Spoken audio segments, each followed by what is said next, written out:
Welcome to all students in my short video lecture session. Class 12 CBSE Board Subject Chemistry. Myself SS Misra, PGT Chemistry at Modern Public School Surajgarh. Colligative property of solution आज का नया topic है और इस topic का चूँकि कई बच्चों की एक क्वेरी आई थी कि सर इस पर कोई शॉर्ट वीडियो लेक्चर डालिए. बहुत सारे बच्चे ऐसे थे कि जिनको थोड़ा सा प्रॉब्लम्स आ रही थी जब मैं लाइव क्लास ले रहा था, इसलिए उन सब लोगों की सहायता करने के लिए मैंने इस तरह का एक वीडियो तैयार किया जिसमें कॉलिगेटिव प्रॉपर्टीज ऑफ सॉल्यूशन को एक साथ एक प्लेटफॉर्म पर लाने का मैंने प्रयास किया है. आप उसको आई होप के एंजॉय के साथ पढ़ेंगे और उसमें अपने आप थोड़ा सा इंटरफियर रखेंगे और मैं आई होप कि आपको ये सब चीज़ें समझ में आएंगी. बहुत ही इंपॉर्टेंट टॉपिक है कॉलिगेटिव प्रॉपर्टी ऑफ सॉल्यूशन. देखिए इसको हिंदी में नाम मैं बता दूं, जो हिंदी मीडियम के स्टूडेंट्स हैं वो भी थोड़ा समझते चले. इनको बोला जाता है अणुसंघ गुणधर्म, किसी विलयन के अणुसंघ गुणधर्म. लेकिन हम यहाँ पर डिटेल करेंगे इसको कि कॉलिगेटिव प्रॉपर्टी ऑफ सॉल्यूशन क्या होती हैं. कि ऐसी प्रॉपर्टीज ऑफ सॉल्यूशन जो सॉल्यूशन में present number of solute particles पर डिपेंड करें. इस बात का विशेष ध्यान रखें कि colligative properties of solution always depends upon the number of solute particle present in that particular solution. Such all type of properties are known as colligative property. ऐसी समस्त प्रॉपर्टीज जो सॉल्यूशन में उपस्थित सॉल्यूट के नंबर ऑफ पार्टिकल्स पर depend करती हैं या उनकी डायरेक्टली प्रोपोर्शनल होती हैं. उनकी वैल्यू बढ़ती है तो बढ़ जाती हैं, उनकी वैल्यू कम होती है तो कम हो जाती हैं. ऐसी समस्त प्रॉपर्टी को रखा गया है कॉलिगेटिव प्रॉपर्टीज ऑफ सॉल्यूशन के अंतर्गत. देखिए यहाँ पे मैंने डिवीजन किया है. There are 4 type of colligative property have been recognised. First one is RLVP. अभी मैं फुल फॉर्म आपको बताऊंगा. First one is RLVP, second one is EBP, third one is DFP and fourth one is OP.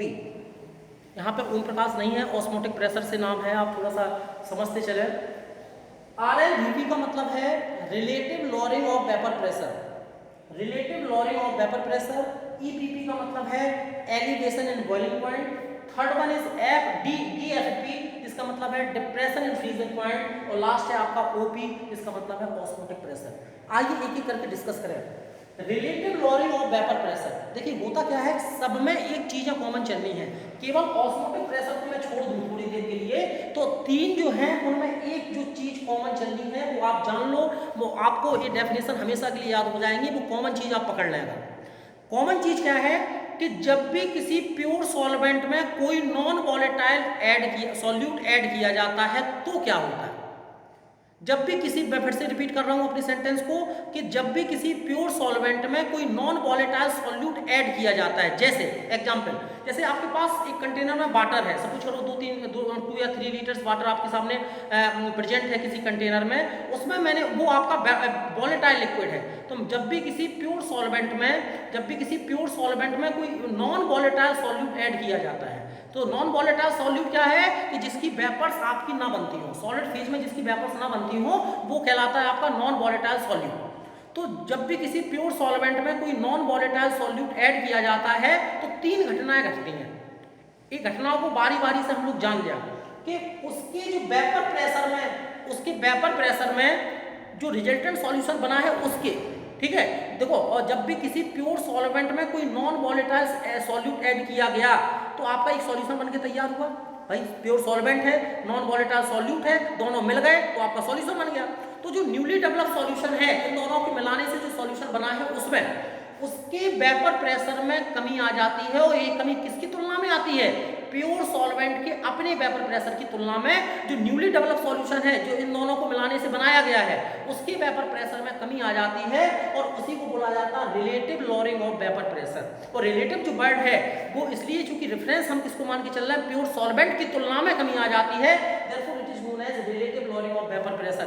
एक जगह पे भी मैं 2016 का PGT में देके आया हूँ केमिस्ट्री का, तो उसमें पूछा गया है आपसे कि out of them which one is colligative property. तो उसमें एक जगह एक ऑप्शन था लॉरिंग ऑफ वेपर प्रेशर और एक था relative lowering of vapour pressure. तो भैया आप लोग ध्यान रखें, lowering of vapour pressure is not regarded as the colligative property of solution, whereas relative lowering of vapor pressure is actually a colligative property of that particular solution.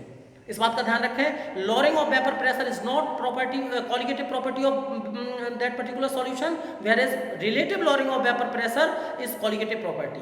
तो relative word का होना अत्यंत आवश्यक है। Relative का मतलब है हम किसी से तुलना करके चल रहे हैं। तो relative lowering of vapour pressure का मतलब फिर से समझ लीजिए कि जब भी किसी प्योर सॉल्वेंट में कोई नॉन वोलेटाइल सॉल्यूट ऐड किया जाता है तो जो न्यूली डेवलप सॉल्यूशन है उसके वेपर प्रेशर में प्योर सॉल्वेंट की तुलना में कुछ कमी आ जाती है, इसी को बोला जाता है relative lowering of vapour pressure. इसका छोटा सा फॉर्मूला है, आपको फॉर्मूला याद रखना है जिसके बेस पे वो न्यूमेरिकल्स आपके सॉल्व होंगे। P nought minus PS upon P nought equal to N upon N plus capital N। और दैट ये आपका मोस्टली फॉर्मूला, इसकी डिटेल में हम लोग डिराइव तो इसको नहीं करना है इस लेवल पे क्योंकि short video lecture summarise form में मुझे आपको बताना है। अदरवाइज आपको सीधा सीधा फॉर्मूला आपको मिल गया P nought minus PS upon P nought equal to small n upon n plus capital N। P nought क्या है? प्योर सॉल्वेंट का वेपर प्रेशर। PS क्या है? PS क्या है? जो रिजल्टेंट सॉल्यूशन है उसका वेपर प्रेशर। तो P नॉट माइनस PS अगर मतलब प्योर सॉल्वेंट के वेपर प्रेशर से मतलब ज़्यादा वेपर प्रेशर से कम वेपर प्रेशर अगर माइनस कर दिया जाए तो हमारा क्या निकल के तैयार हो जाता है? हमारा जितने की कमी आ रही है उतनी वैल्यू हमारी निकल के तैयार हो जाती है। तो P नॉट माइनस PS, अब क्योंकि डिफरेंस किसको ले रहे हैं हम लोग? सॉल्वेंट को, तो P nought minus PS upon P nought equal to small n क्या है? Number of solute particles present in that solution, number of moles of solute. और स्मॉल n फिर से क्योंकि ये आपका क्या है? मोल फ्रैक्शन के बराबर है। और मोल फ्रैक्शन का मतलब ये है कि number of moles of solute upon total moles present in the solution. तो टोटल मोल्स में कौन होंगे? कि number of moles of solute के plus number of moles of solvent के, तो capital N plus small n। और डाइल्यूट सॉल्यूशन है, अगर कोई डाइल्यूट सॉल्यूशन है तो अगर कोई बहुत ज़्यादा डाइल्यूट सॉल्यूशन है, सपोज करो जैसे 5 लीटर शरबत में 5 लीटर पानी में मैंने 1 चुटकी शक्कर डाल दी, तो ये डाइल्यूट सॉल्यूशन हो गया आपका, क्योंकि सॉल्वेंट का अमाउंट सब कुछ दिखाई देगा, सॉल्यूट की पार्ट वो उस पानी में मिठास भी नहीं आएगी क्योंकि 1 चुटकी शक्कर डाल लो आप। तो ऐसे डाइल्यूट सॉल्यूशन के लिए क्या हो जाता है कि सॉल्यूशन में number of moles of solute particle को निग्लिजिबल मान लिया जाता है, क्योंकि सॉल्वेंट के पार्टिकल की तुलना में 1 चुटकी शक्कर डली है, उसका कोई डालो चाहे ना डालो असर नहीं पड़ने वाला, तो हम उसकी तुलना में उसको निग्लिजिबल मान लेते हैं। तो इसलिए एक फैक्टर यहाँ से ये वाला फैक्टर जो है स्मॉल n वाला वो आपका निग्लिजिबल हो जाता है, और निग्लिजिबल होने की वजह से इसका मॉडिफिकेशन फॉर्म ये हो जाता है, इसी में आगे जोड़ दे रहे हैं small n upon capital P nought minus PS upon P not small n upon n plus capital N। अभी वाला फैक्टर निग्लिजिबल हो गया तो आपका निकल आया small n upon capital N। और यहाँ पे लिखना है for very dilute solution, for very dilute solution, for very dilute solution. लेकिन आपको एक चीज याद रखनी है इसमें, जैसे डेफिनेशन अगर आपसे पूछी जाए कि what is relative lowering of vapour pressure, तो आपको हमेशा से याद आना चाहिए कि जब किसी प्योर सॉल्वेंट में कोई नॉन वोलेटाइल सॉल्यूट ऐड कर दिया जाता है तो उसका जो वेपर प्रेशर है उसमें कमी आ जाती है। और ये वेपर प्रेशर कमी क्यों आती है, इसका भी कारण है। इसका कारण ये है कि जब कोई नॉन वोलेटाइल सॉल्यूट ऐड कर दिया गया, जब कोई नॉन वोलेटाइल सॉल्यूट ऐड कर दिया गया तो क्या हुआ कि वो जो हीट नीचे से दे रहे हैं, जो वेपर्स बनाने के लिए नीचे एवापोरेशन प्रोसेस के लिए हीट नीचे से दे रहे हैं, वो 2 जगह डिस्ट्रीब्यूट हो गई। 2 जगह डिस्ट्रीब्यूट हो गई मतलब कुछ पार्ट जो नॉन वोलेटाइल सॉल्यूट ऐड किया गया उसके पार्टिकल्स के द्वारा हीट एब्जॉर्ब हो गई, और 50% हीट केवल प्योर सॉल्वेंट को मिली जो कि वोलेटाइल था, जिसके द्वारा वेपर्स बननी थी, जिसके द्वारा वेपर प्रेशर क्रिएट होना था। तो 50% जो हीट कंज्यूम हो गई किसके द्वारा? नॉन वोलेटाइल सॉल्यूट के द्वारा। उनमें केवल वाइब्रेशन होगा, वो नॉन वोलेटाइल है तो आपके वेपर्स नहीं बनाएंगे, तो वेपर प्रेशर जो डेवलप होगा आपका वो केवल प्योर सॉल्वेंट से होगा। और प्योर सॉल्वेंट की जो वेपर्स बन रही हैं वो केवल कितने % हीट के द्वारा बन रही हैं? मात्र 50% हीट के द्वारा बन रही हैं। इसलिए जो सॉल्यूशन है उसमें 50% हीट के द्वारा वेपर्स बनती हैं, तो उनके द्वारा वेपर प्रेशर की वैल्यू भी 50% के इक्वल ही होगी। जबकि प्योर सॉल्वेंट का वेपर प्रेशर अगर उसको हीट दें तो प्योर सॉल्वेंट में केवल अकेला क्या है? Pure solvent. तो जो हीट प्राप्त होगी प्योर सॉल्वेंट के मॉलिक्यूल्स को वो 100% होगी। तो 100% के हीट के थ्रू वेपर्स बनेंगे, और 100% हीट के थ्रू जो वेपर्स बनती हैं उसका वेपर प्रेशर की वैल्यू अपने आप 100% के इक्वल होगी। और सॉल्यूशन में जो वेपर्स बनेंगी 50% हीट के थ्रू बनेंगी, तो 50% और 100% में काफ़ी अंतर आ गया। 100% जो वेपर्स बनेंगी 100% हीट के थ्रू जो वेपर्स बनेंगी उनका मैग्नीट्यूड ज़्यादा होगा, तो वेपर प्रेशर का भी मैग्नीट्यूड ज़्यादा होगा। और सॉल्यूशन में चूंकि 50% हीट के द्वारा वेपर्स बन रही है, जब उनका मैग्नीट्यूड कम होगा तो अल्टीमेटली सॉल्यूशन का भी वेपर प्रेशर भी कम होगा, इसलिए कमी आ जाती है। तो यह है आपका relative lowering of vapour pressure. दूसरा है आपका elevation and boiling point. Same मैंने आपको बताया, तीनों चीजें सेम है, बार बार उसी चीज को रिपीट करना है कि जब किसी प्योर सॉल्वेंट में कोई नॉन वोलेटाइल सॉल्यूट ऐड किया जाता है तो उसके वेपर प्रेशर में तो कमी आ जाती है, लेकिन उसके बॉइलिंग पॉइंट में वृद्धि हो जाती है। तो जो न्यूली डेवलप सॉल्यूशन है, जिसको दोनों को मिला के जिसको बनाया गया है, उसके बॉइलिंग पॉइंट को मेजर किया गया तो ऐसा पाया गया कि प्योर सॉल्वेंट की तुलना में उसका वेपर प्रेशर कहीं ना कहीं ज्यादा हो गया। तो इसी को बोला गया एलिवेशन एंड बॉइलिंग पॉइंट। और एलिवेशन एंड बॉइलिंग पॉइंट का फॉर्मूला मैं यहाँ पे लिख दे रहा हूँ आपको कि एलिवेशन एंड बॉइलिंग पॉइंट का फॉर्मूला ये है आपका, मैं लिख रहा हूँ, इसको मिटा दे रहे हैं आप। एलिवेशन एंड बॉइलिंग पॉइंट का फॉर्मूला है आपका कि डेल्टा टीवी, यहाँ पे डेल्टा टीवी है कि कितनी की अधिकता हुई, कितने प्योर सॉल्वेंट की तुलना में जो न्यूली डेवलप सॉल्यूशन है उसको आप बॉइलिंग पॉइंट कितना बढ़ गया, इस चीज को चेंज से निकालते हैं। तो डेल्टा टीवी लेकिन अब बढ़ किसका गया था, सॉल्यूशन का, और किसकी तुलना की जा रही, किसके साथ तुलना की जा रही, प्योर सॉल्वेंट की तुलना में। तो प्योर सॉल्वेंट की तुलना में सॉल्यूशन का बढ़ गया, तो ज्यादा में से कम को माइनस करेंगे, तो ज्यादा किसका है आपका, सॉल्वेंट का। तो ज्यादा सॉल्वेंट का है तो सॉल्वेंट का क्या है, T not be minus TSB, ये आपका निकल के आया। टी नॉट का मतलब है प्योर सॉल्वेंट का बॉइलिंग,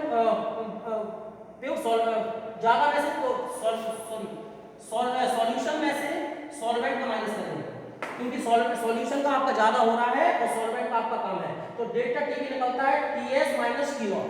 TS का मतलब है temperature of boiling point of solution and T not का मतलब है boiling point of pure solvent. क्योंकि हमने आपको बताया कि जब किसी प्योर सॉल्वेंट में कोई नॉन वोलेटाइल सॉल्यूट ऐड किया जाता है तो उसके बॉइलिंग पॉइंट में एलिवेशन देखा गया, एक अधिकता देखी गई। तो जो न्यूली डेवलप सॉल्यूशन है उसका बॉइलिंग पॉइंट बढ़ जाता है।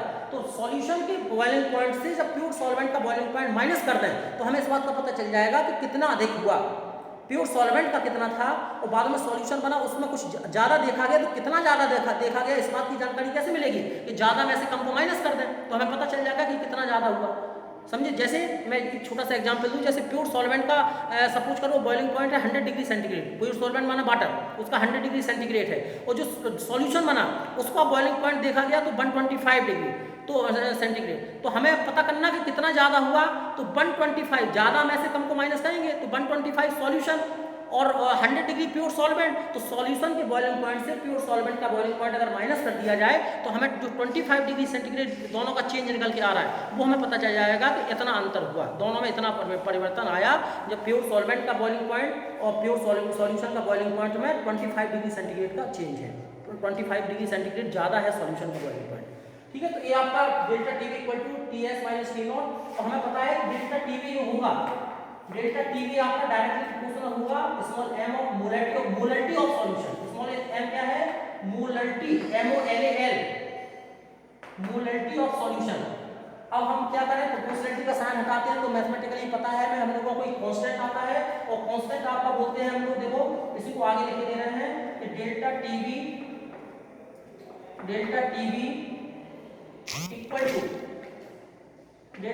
इक्वल टू KB इनटू, अब मोलरिटी का formula small w in gram multiply by 1000 upon molecular weight of solute multiply by capital W मतलब वेट ऑफ सॉल्वेंट इन ग्राम।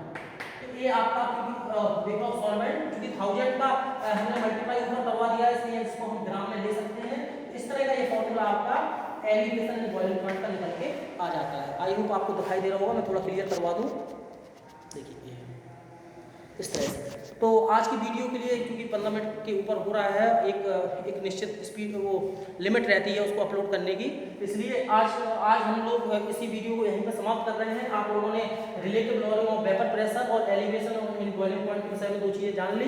कल की वीडियो में हम लोग जो रिमेनिंग 2 प्रॉपर्टी हैं आपको उनको डिस्कस करेंगे, डिप्रेशन एंड फ्रीजिंग पॉइंट और osmotic pressure. Depression and freezing point same जैसा वो जो शुरुआत के दोनों हैं RLVP और EVP इन्हीं जैसा है, ऑस्मोटिक प्रेशर में थोड़ा बहुत डिफरेंस है, उसको हम कंटिन्यू करेंगे। तब तक के लिए बहुत बहुत धन्यवाद आप सभी लोगों का कि आप लोगों ने हमें समय दिया, हमारे विचारों को सुना और हमसे कुछ सीख लेने की प्रेरणा ली। तो आप लोग कोरोना से स्वस्थ रहिए भैया, क्योंकि कोरोना काल संक्रमण का दौर चल रहा है। हम लोग हमें इस साल को बहुत ही सावधानीपूर्वक गुजारना है, क्योंकि ये साल कहीं ना कहीं कलंकित साल है। कई सारे सेलिब्रिटीज़ इसी साल उनकी डेथ हुई है। कई सारे लोग हम लोगों को कोई भी फ़ोन कॉल आ रही है, कोई भी व्यक्ति मिल रहा है तो कोई अच्छी खबर नहीं सुना रहा है। इस बात को आप लोगों ने भी महसूस किया होगा, इसलिए मेहरबानी करके आप लोग प्रसन्न रहें, स्वस्थ रहें। Thank you.